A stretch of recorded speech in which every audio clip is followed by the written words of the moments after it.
श्रीमद् भागवत में प्रसंग आता है ध्रुव जी महाराज का। भगवान के भक्त हुए ध्रुव,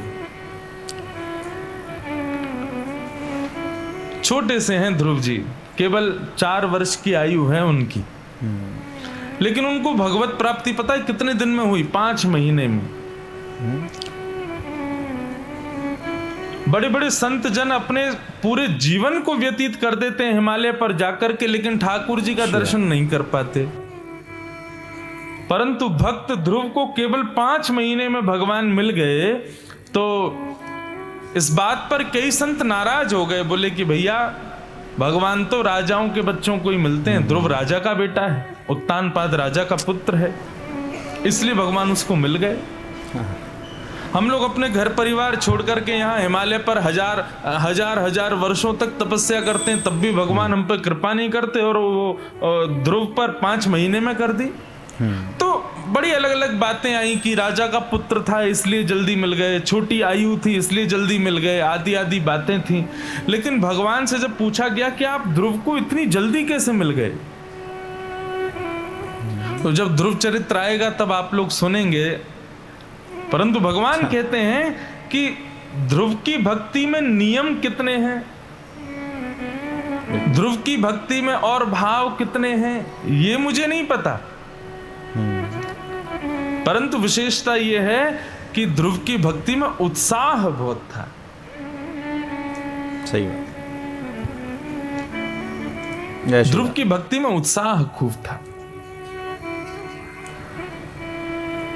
2 भक्त थे, हिमालय पर गए भगवत प्राप्ति के लिए, दोनों ने भगवान का खूब भजन किया। तो नारद जी महाराज दोनों को मिलने के लिए आए।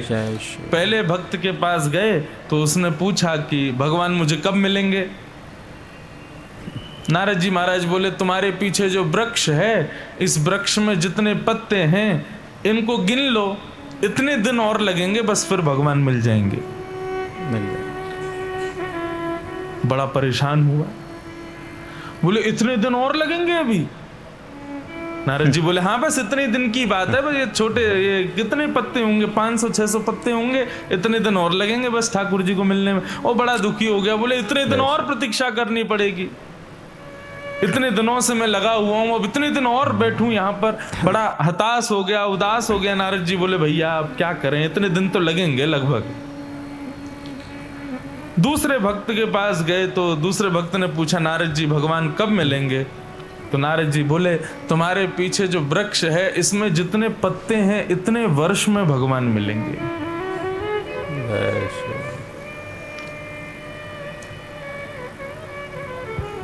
जैसे ही उसने पीछे वृक्ष की ओर देखा और वृक्ष के पत्तों को देख करके, उसमें भी थे 300-400 पत्ते, परंतु पहला भक्त बड़ा दुखी हुआ कि इतने दिन और लगेंगे। पर दूसरे भक्त को नारद जी ने जाकर के कहा कि इतने वर्ष में भगवान मिलेंगे। अच्छा। तो उसने कुछ नहीं सोचा, वो नृत्य करने लगा। नारद जी बोले भाई तूने कुछ गलत तो नहीं सुना, तुम नृत्य क्यों कर रहे हो? भगवान इतने वर्ष में मिलेंगे मतलब अभी बहुत समय है और तुम नृत्य कर रहे हो।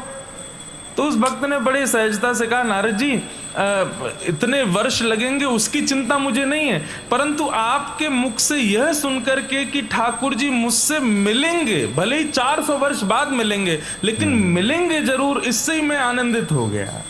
इसी का उत्साह मेरे हृदय में प्रकट हो गया और परिणाम ये हुआ कि उसके उत्साह की वजह से भगवान तुरंत प्रकट हो गए और प्रकट होकर उसको दर्शन दे दिया। नारद जी महाराज ने भगवान को पकड़ा, बोले प्रभु एक बात बताओ, आपने ही मुझे कह के भेजा था कि उसको बोलना इतने दिन में मिलूंगा, इसको कहना इतने वर्ष में मिलूंगा, और यहाँ पर आप मैंने इसको जैसे ही बताया इतने वर्ष में मिलेंगे, आप तुरंत प्रकट हो गए, आप अपने बात के पक्के नहीं हो। भगवान बोले नारद जी मैं तुमको बस इतना बताना चाहता था कि मेरी प्राप्ति के लिए जप कितना होता है ये जरूरी नहीं, स्नान कितना करते हो, पवित्र कितना रहते हो ये जरूरी नहीं, आपने यज्ञ उपासना कितनी की है, नियम कितने अपनाए हैं, शुद्धता का ध्यान कितना रखा है, व्रत कितने किए हैं, ये आवश्यक नहीं है। मेरी प्राप्ति के लिए एक ही वस्तु आवश्यक है और वो है उत्साह। सत्य। तुम उत्सुक कितने हो, तुम उत्साहित कितने हो। और कर तो रहे हो यज्ञ, लेकिन उत्साह नाम की चीज नहीं है हृदय में। करवा तो रहे हो कथा, लेकिन उत्साह नहीं है। नाम जप तो कर रहे हो, लेकिन केवल काउंटिंग कर रहे हो, उसमें उत्साह नहीं है।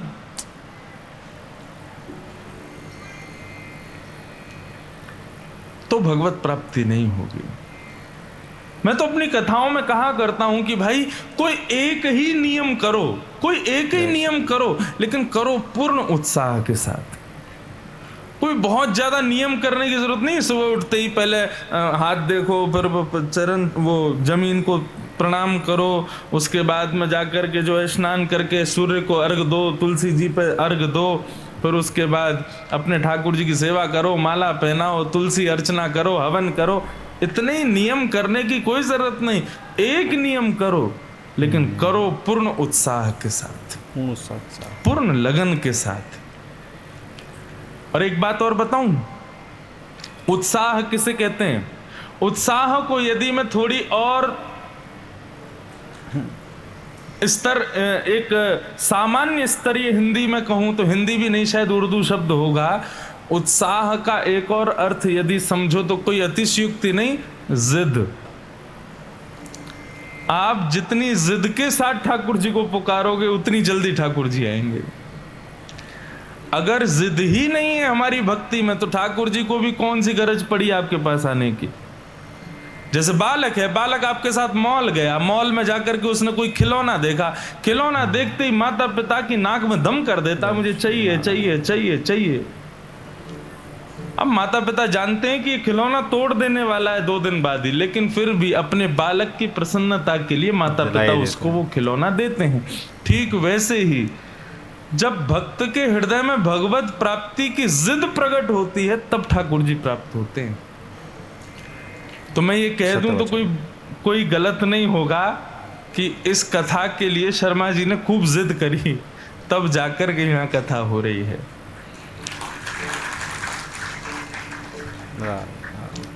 उत्साह बहुत जरूरी है बंधुओं। इसलिए कथा में आप क्या पहन के आते हैं वो जरूरी नहीं है, आप क्या खा के आते हैं वो जरूरी नहीं है, आप कहाँ बैठते हैं, कितनी देर बैठते हैं, एक आसन पर बैठते हैं, नहीं बैठते हैं, वो सब जरूरी नहीं है। ये जरूरी है कि आप कितने उत्साह से बैठते हैं। और एक बात कहूं, जितने उत्साह में व्यास आपको दिखाई देता, उतने उत्साह में रहना चाहिए कथा में। मैं कल से 1 बजे बैठूंगा, 5 बजे तक मेरे चेहरे की आकृति एक सी ही रहने वाली है। ऐसी ही आकृति आपकी भी रहनी चाहिए, तो दोनों को आनंद आएगा। इसलिए भैया खूब उत्साह के साथ कथा में आओ, खूब आनंद से कथा श्रवण करो।